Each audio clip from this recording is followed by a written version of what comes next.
রাধে রাধে। আমি পপ্পু সিং, সিং কনসালটেন্সি, টালিগঞ্জ, কলকাতা থেকে বলছিলাম।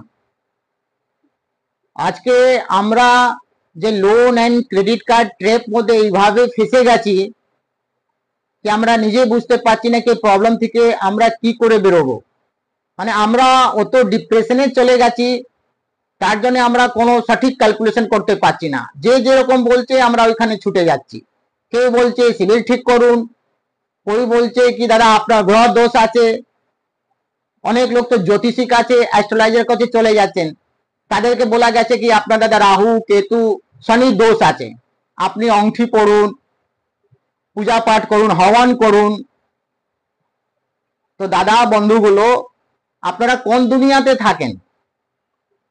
अगर সবাই লোক হবন কুন পূজা পাঠ কাজকর্ম ছোড়ে বসে যেত করার জন্য, তখন তো সবার প্রবলেম সলভ হয়ে যেত, সিভিল ঠিক হয়ে যেত।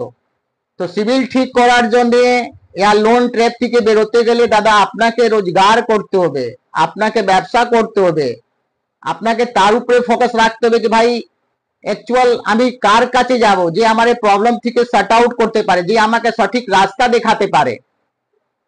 তো দেরি না করে, ভুল ডিসিশন না নিয়ে, ভুলভাল জায়গা না গিয়ে আপনি আমাদের কাছে আসুন। সিং কনসালটেন্সি কে সার্চ করুন, জাস্ট ডালে গুগলে। যে সংস্থা মার্কেটে 20 বছরের পুরনো, আমাদের এখানে কোনো রেজিস্ট্রেশন কনসালটেন্সি চার্জ গুলো লাগে না। আমি আশা করি আপনাকে আমি সঠিক পথ দেখাবো। কেন টাকা প্রবলেম টাকা দিয়ে সর্ট আউট হবে।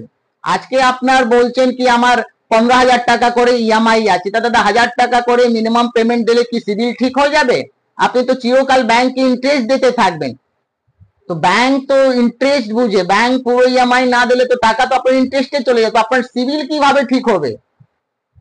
আপনারা যা আমার ভিডিওটা দেখছেন, अगर সঠিকভাবে কারো সিভিল ঠিক হয়েছে মিনিমাম পেমেন্ট করার পরে, তো আপনি আমাকে নিশ্চয়ই শেয়ার করবেন, লাইক করবেন। রাধে রাধে।